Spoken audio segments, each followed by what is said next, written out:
the Ukraine's food. Because one of the things, we'll talk about this later as the class progresses, one of the things that you'll find if you look at creative production in any domain, it doesn't matter, artistic domain, food production, novels written, novels sold, money generated, number of companies generated, number of goals scored in hockey, etc. Number of paintings painted, number of compositions written, anything like that, where the fundamental underlying measure is human productivity, what you find is that a very tiny percentage of people produce almost all the output.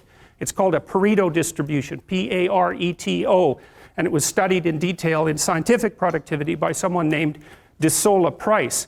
It's a square root law, so here's the law fundamentally. If you look at the number of people who are in a given domain, who are producing in a given domain, the square root of the people produce half the product.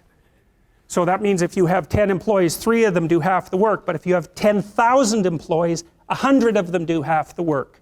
Right? It's a very, very vicious statistic. And you won't learn about that in psychology for reasons I have no idea about, because you learn about the normal distribution and not the Pareto distribution. But Pareto distributions govern, for example, the distribution of money, which is why 1% of the people in the general population have the overwhelming amount of money, and 1/10 of that 1% has almost all of that, right? So I think it's like the richest 100 people in the world have as much money as the bottom 2.5 billion.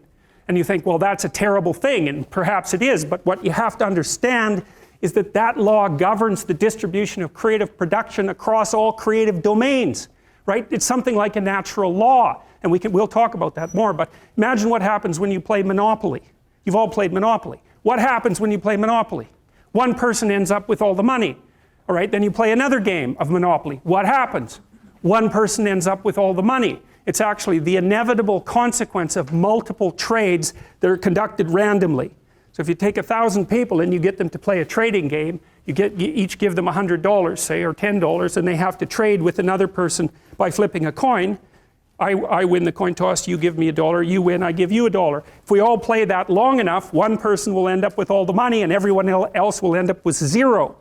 So it's a deeply built feature of systems of creative production, and no one really knows what to do about it, because of course the danger is that all the resources get funneled to a tiny minority of people at the top, and a huge section of the population stacks up at 0. But to blame that on the oppressive nature of a given system is to radically underestimate the complexity of the problem.